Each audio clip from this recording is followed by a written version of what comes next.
Welcome to Brewsers, a podcast about beer, coffee, booze, and bruisers. I am your host, Rody John, and today we speak to David Steadman from Liberty Brew Coffee. We talk all about their origins, how they donate to a nonprofit with every cup, and so much more. This is such a fun conversation I had with David. Liberty Brew Coffee, definitely make sure to check them out. They are not only giving back to every time they get a cup of coffee sold, but they are making sure you get the best quality coffee as well. We will get right to David in a second, but first, make sure to sign up for our newsletter. It comes out twice a week. You get even more information about our guests. You get fun facts, and you get to find out what's happening with your favorite podcast, all about beer, coffee, booze, and bruisers. So without further ado, here is David Steadman with Liberty Brew Coffee.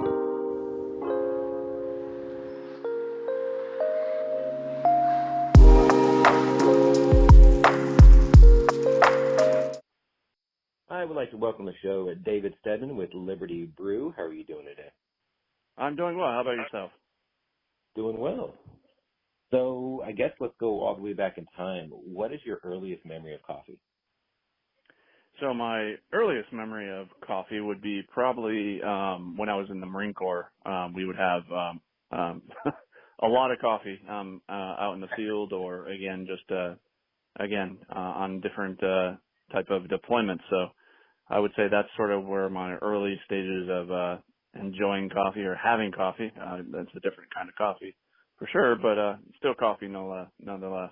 So yeah, I was going to say I've heard stories of this. Is it so much enjoying or just having coffee?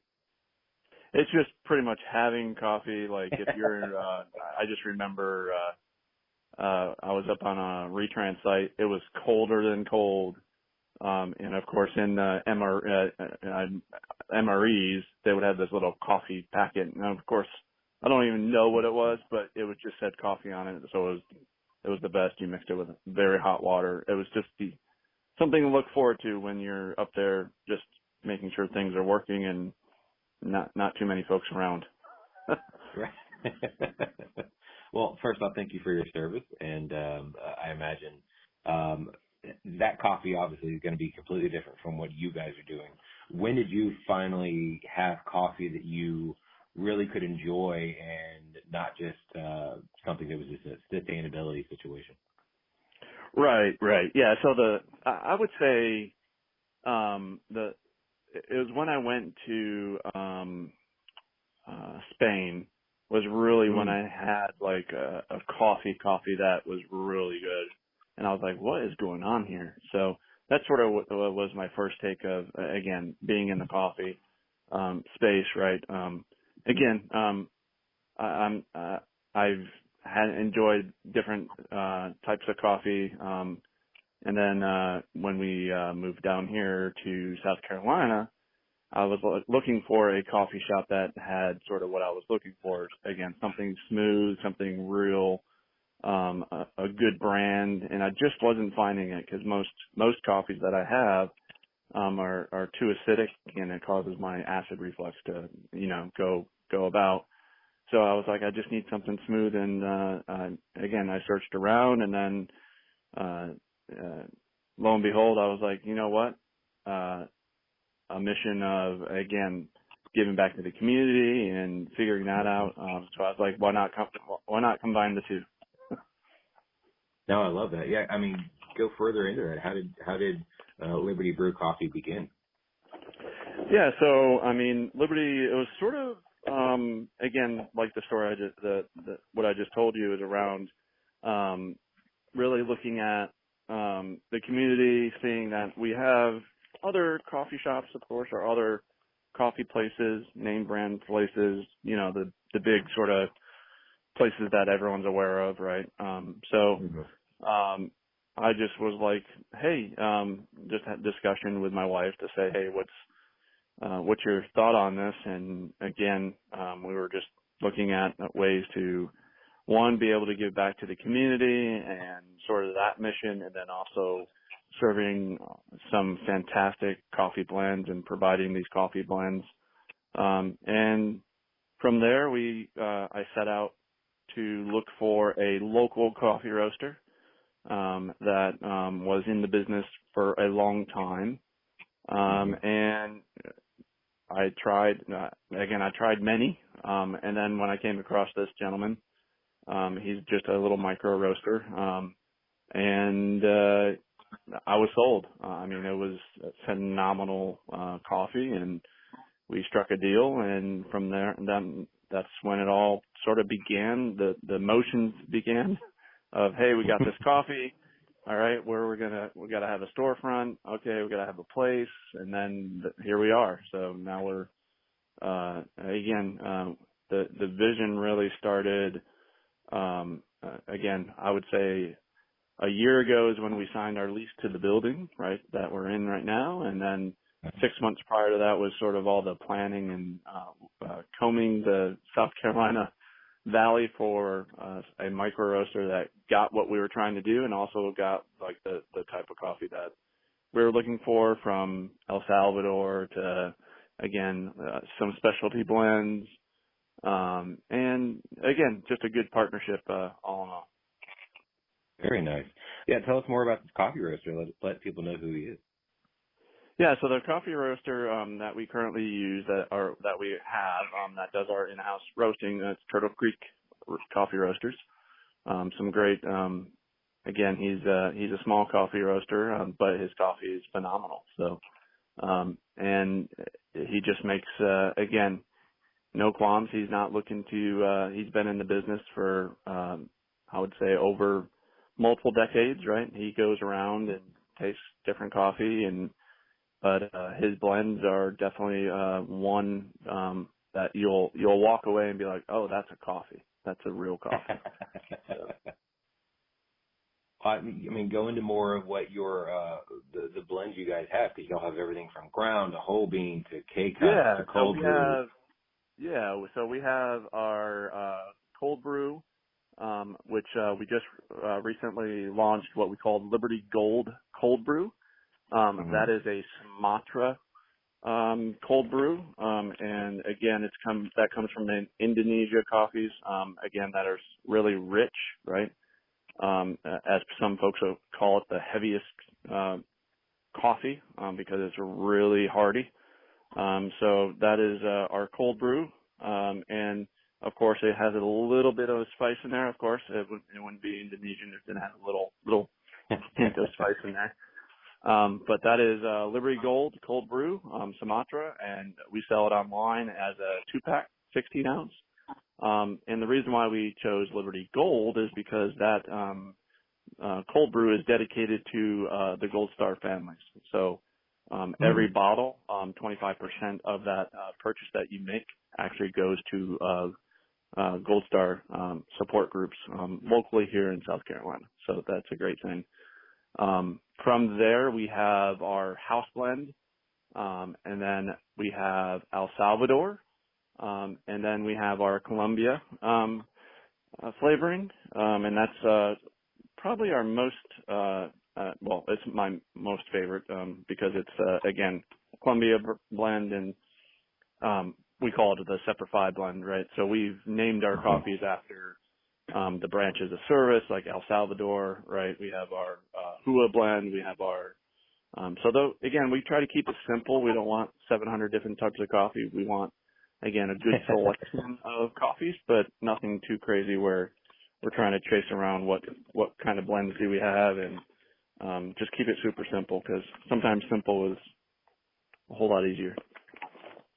Yeah, I mean, that's why that saying, keep it simple, stupid, is been around forever. Oh yeah, that is my favorite my favorite line for sure. So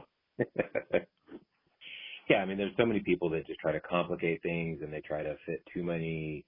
I mean, especially when it comes to coffee and other things, too many flavors and too much stuff that you're just like, the palate's not going to pick everything up, or they're going to pick up certain things and maybe not the things you want. So keeping it simple just makes more sense.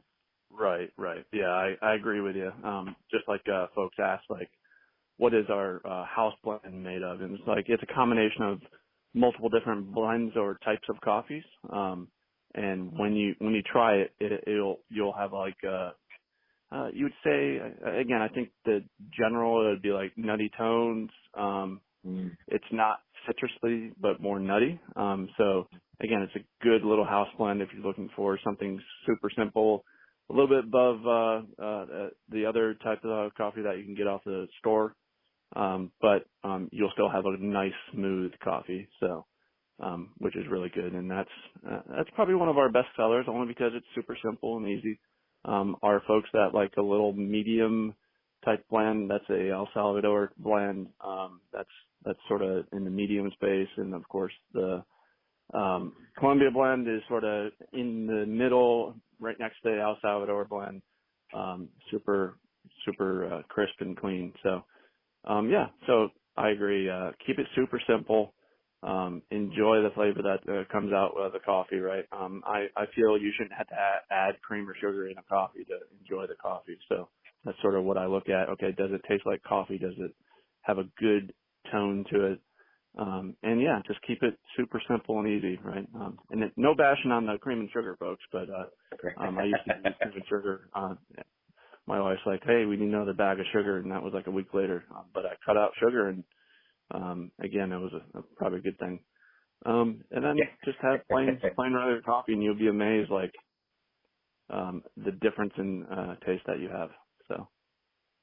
Oh, I mean, without a doubt, if you have a good cup of coffee that is, like you said, specialty blend and raised and grown in a place where, it can breathe and not just so much. I mean, people are unfortunately now so used to the Starbucks or maybe even McDonald's now or Dunkin' or wherever your coffee place that is a massive company. They just, they either roast it too much or there's no flavor or they pump it full of it's mass produced, right? I mean, at the end of the day, they're out for quantity versus quality, right? So, and that's sort of why I chose a micro roaster for our roaster. Again, we go out there and we have a good time roasting the beans. He shows some of his tricks and tips and whatnot. So it's a good sort of collaboration between, for instance, like we had a Christmas blend. I was talking with him, figuring out, okay, we want a good special Christmas blend for Christmas, and we got talking sort of what would that look like. Usually it's a heavier, bolder type of coffee, so that's we came out with a Christmas blend. So that's type of stuff that I like to do with like the micro roasters and figure out like what is our best sort of blend that we can give for the community, as well as again a mission behind again. Whenever you buy a bag of coffee, $1 of that bag goes to veteran nonprofits, to local nonprofits here. Like Day One, Week One, we just had a car show with Day One, Week One. Phenomenal turnout. We had cars all over, out pretty much filled the parking lot. But we were able to raise a good amount for them in their mission of suicide prevention. So those are the things that, again, at our core, Liberty Brew Coffee is about. It's not only just about the coffee, but it's also about giving back to the community. We're heavily involved in the community. And we just try to, again, give back because, again, the brand is really around community and giving back, and all the other stuff will come along as long as we keep our core to our mission, which is, again, having a great damn cup of coffee, and then also giving back to, again, veterans and first responders, right, is the core of it all.